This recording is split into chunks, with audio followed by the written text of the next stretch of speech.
அப்படியா வலிதா? ஆமாங்க, வலி ஜாஸ்தியாக தான் இருக்குது. ஊசி போடுறதுல கொஞ்சம் பரவாயில்ல, கம்மியாக தான் இருக்குது.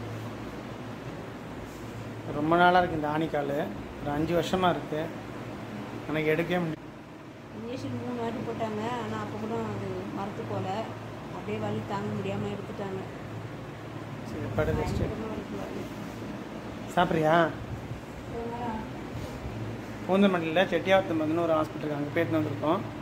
அங்கேயும் நிறைய சப்ஸ்கிரைபர் வேறு பார்த்தோம், ஆனால் சரியாக பேசக்கூட முடியல. பேச முடியல, ரொம்ப வலி ஜாஸ்தியாக இருந்தது. நிறைய பேர் போகிறாங்க, அங்கே க்யூர் ஆகிட்டு தான். யாருக்காவது வேணும்னா கண்டிப்பாக போகணும். என் பையன் தூங்குறான். ஓகே ஃப்ரெண்ட்ஸ், பார்க்கலாம். சாப்பிட்றியா? வேணா போனால். ஹாய் ஃப்ரெண்ட்ஸ், இன்றைக்கி என் ஒய்ஃப் உடம்பு சரியில்லை, அதனால எனக்கு டின்னர் நான் தான் செய்ய போகிறேன். இட்லி சிக்கன் குழம்பு, வாங்க பார்க்கலாம். இட்லி ஊற்றியாச்சு.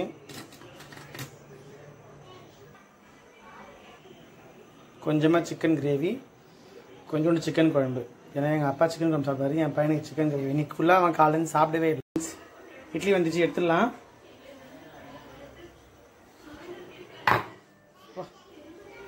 சுட சுட இட்லி சிக்கன் குழம்பு ரெடி ஆயிடுச்சு. நல்லா இதை பாரு.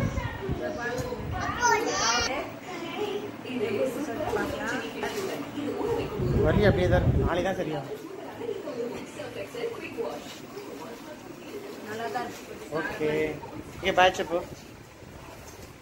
அப்படியே இப்போ என் பையனுக்கு பால் பாட்டிலாம் கொதிக்க வச்சாச்சு. எங்கள் அம்மாவுக்கு இட்லி பொடி, எங்கள் அம்மா சிக்கன் சாப்பிட மாட்டாங்க. இன்னைக்கு டின்னர் வேலை முடிஞ்சிச்சு.